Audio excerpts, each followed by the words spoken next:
I grew up in a town outside of Los Angeles called Camarillo. Known for its wide-open agricultural spaces and close proximity to the beach, Camarillo boasted a quiet and very suburban pace of life. As I picked up photography, a main subject was how the farmland turned into new housing developments, shopping centers, and schools. I'm not sure what drove me to document it from such a young age, other than a compelling feeling to capture the landscape and change. I also worked on skate videos with my friends.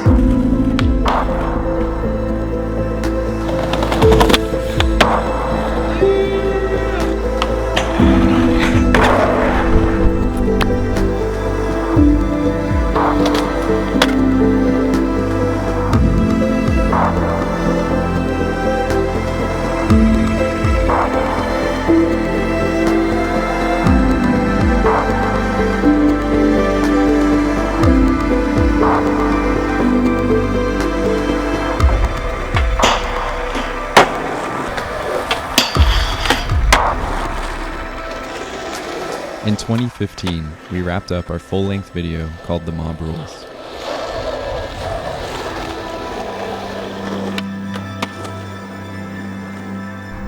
This marked the culmination of our teenage years as it coincided with us reaching adulthood and trying to figure out what's next.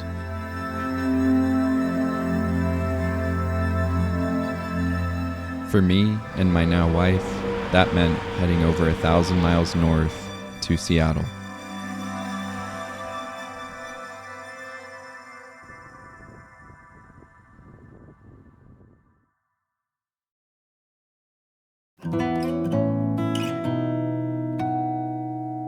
The Pacific Northwest is a very different place than where we grew up, and we were excited at the change of scenery and opportunity to start our life together in this new city. I turned my lens to the city, the people, and the landscape as we settled into a very northwestern routine of working 9 to 5 during the week and backpacking on the weekends.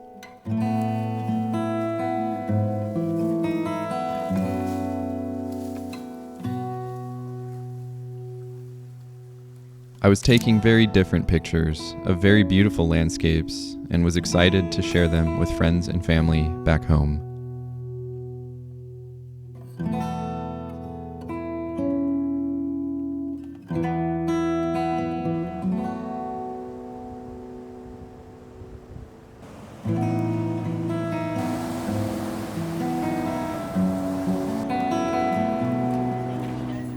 I made some friends who also enjoyed hiking and who raised money for charity in their screen-accurate Star Wars costumes. I covered tons of their events, with some even making it to national news.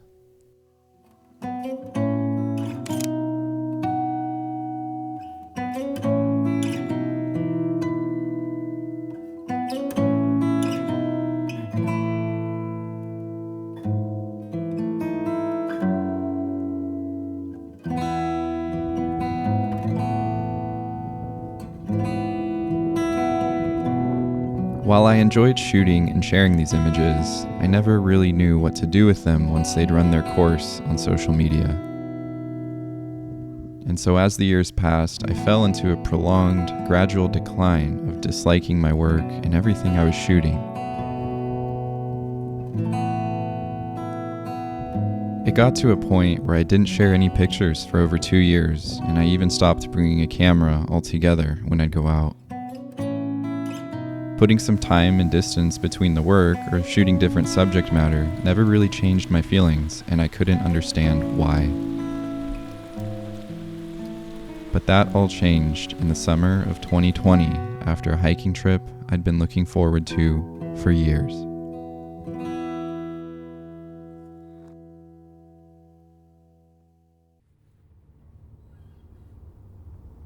The Hoh Rainforest is the quintessential Northwest hike.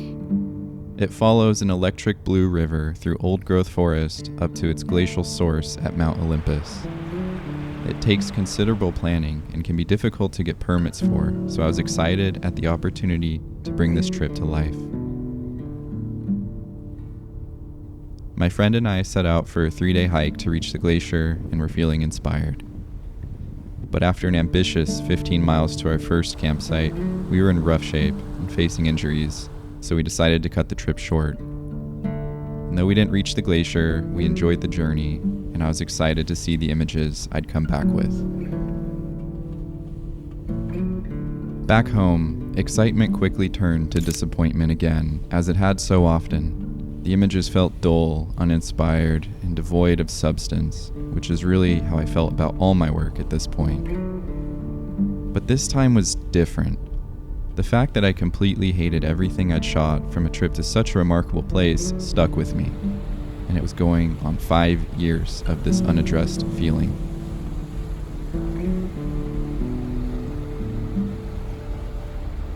I was at my lowest, and I was asking myself, why do I even bother trying? What's the point of going out and shooting when I don't do anything with the pictures and generally hate them?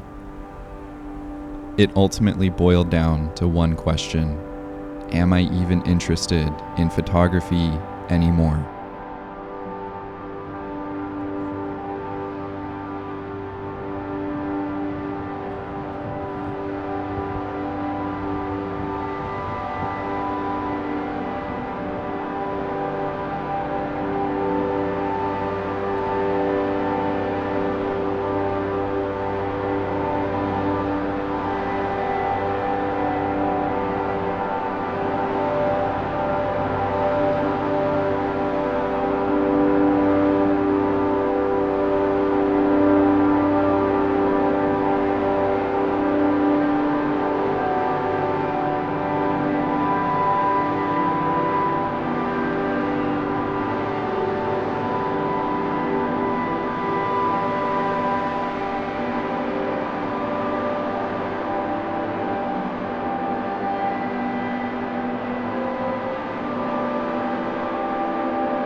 As I contemplated the outcome of the trip and the years of struggle and self-doubt, some part of me refused to believe that this was it. But I knew I had to finally get this figured out. So for the remainder of that hiking season, I changed up my approach. I elected to explore by car, pulling off to shoot whatever caught my eye. This, of course, felt very familiar. It's not only how I used to work with Camarillo photographs, but also with skateboarding. You see a skate spot on the side of the road, and you try to make something happen.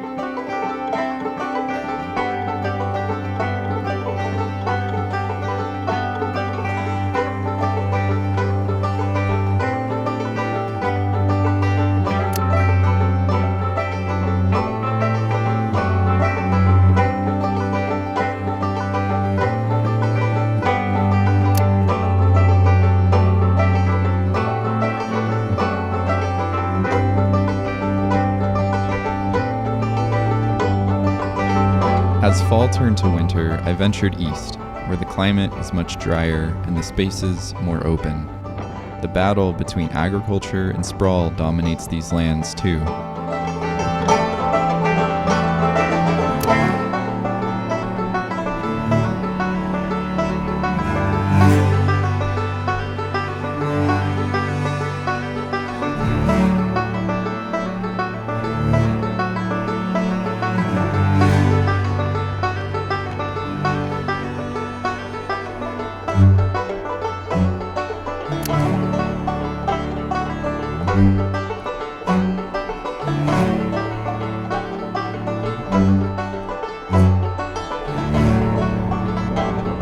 Later on that winter, I also went down to California, where I revisited the desert for the first time in years with a fresh set of eyes.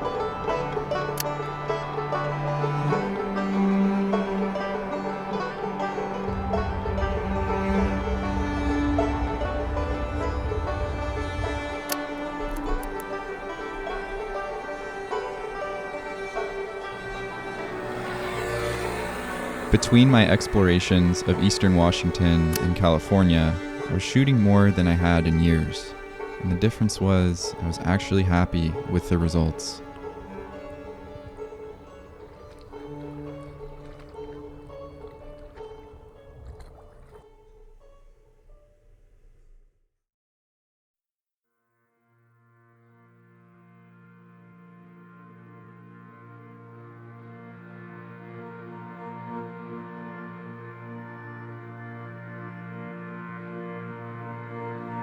So what changed?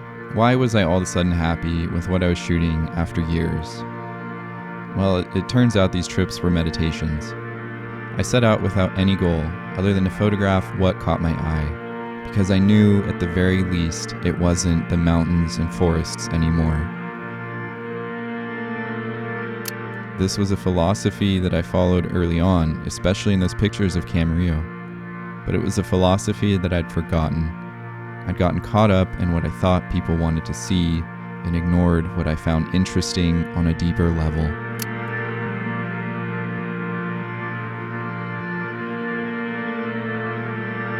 Over those few months, what I learned was this. It's not just moss hanging from a tree. It's the way that the moss piles up on an old car under that tree. It's not just pretty pictures of lakes and rivers. It's what happens when a body of water swells up and washes out everything. It's not just mountain peaks and rolling hills. It's when the land gets carved up for new housing developments. And it's not just vast desert vistas either. It's those open expanses where markings of failed subdivisions and golf courses remain.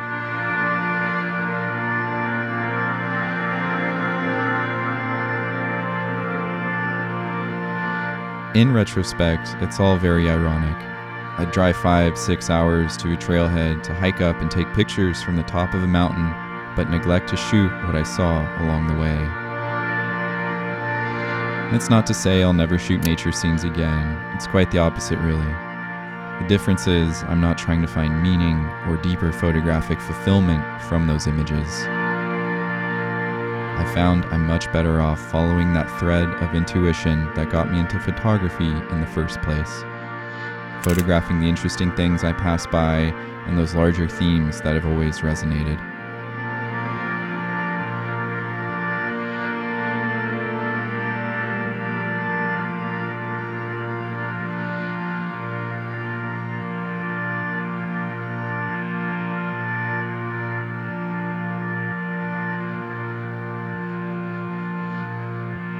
That following spring, my wife and I actually moved over to Eastern Washington, where we found a striking resemblance to home with very similar photographic themes that I continued pursuing.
As photographers, we all have that list of things that we pass by and the markers we put on a map where we think, I need to go out and photograph that one of these days. Normally, what's on these lists aren't urgent. Figure you can come back any old time. And this list for me has been getting pretty lengthy, but now there is a sense of urgency. I've only been living in Eastern Washington a short time, but even before that, I was enamored with the landscape when we'd visit from Seattle.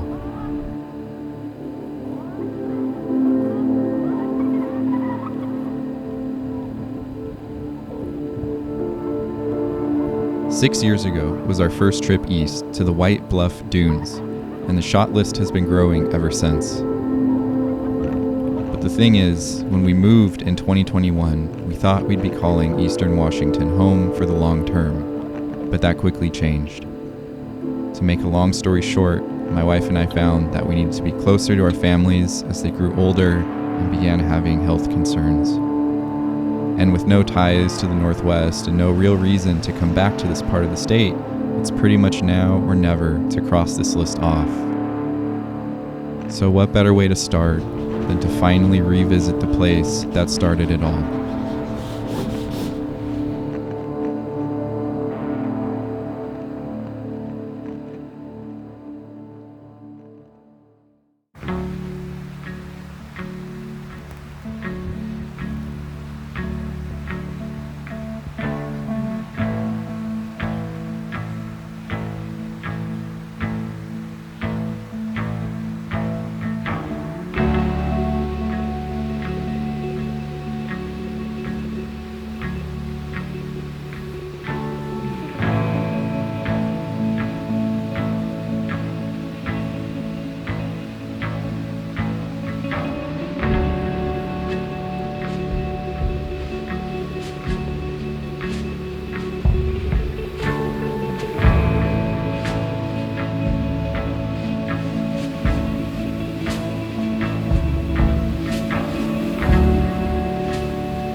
At Hanford, Washington, another impossible project proved possible when a huge plant was built for the mass production of the artificial element plutonium.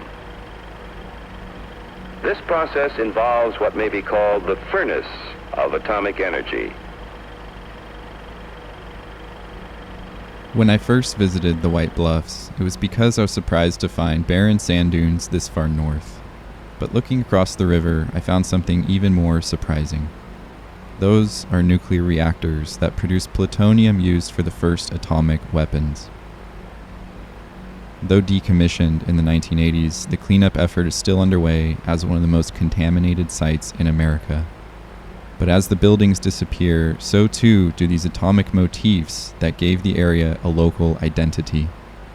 As I continued to document our disappearing natural world, I kept an eye out for some of these before they too disappear. And I also got a chance to visit one of these preserved reactors to see it firsthand.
The sprawl continues in eastern Washington.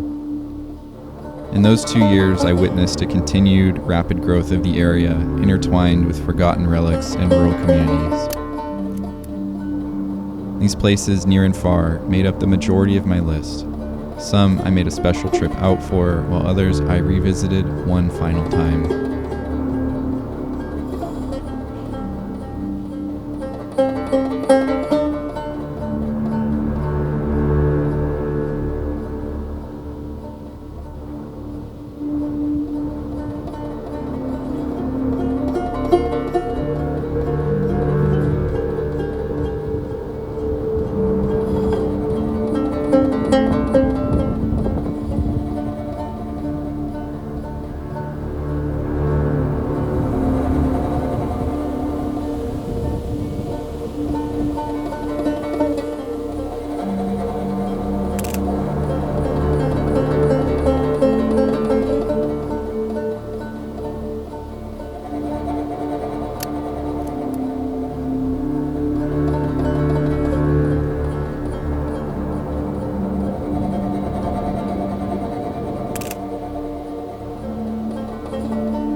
As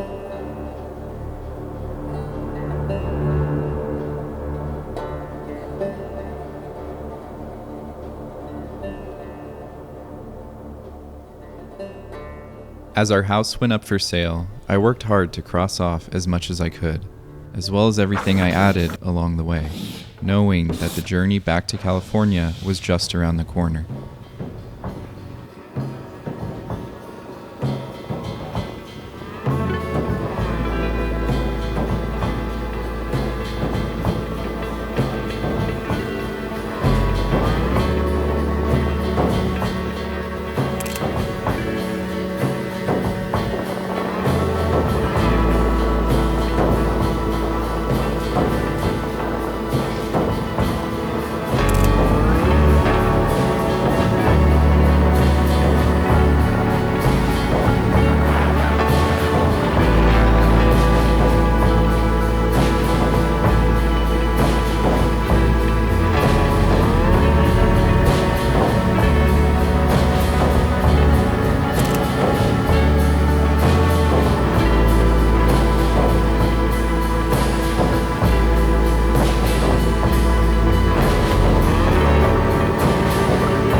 So after all that, did I cross everything off? Definitely not. But that's okay. These 8 years up north gave me a new perspective and understanding of my photography altogether, leading to new work and long-term projects I'm very happy with. It also gave another perspective, that of our family back home. The more we'd visit, the more it became harder and harder to leave. While relics of a bygone era, old buildings, and the open land might disappear, they pale in comparison to the loss of family. We'll treasure our time here and look back fondly on this unique corner of the U.S. and hope to visit again someday.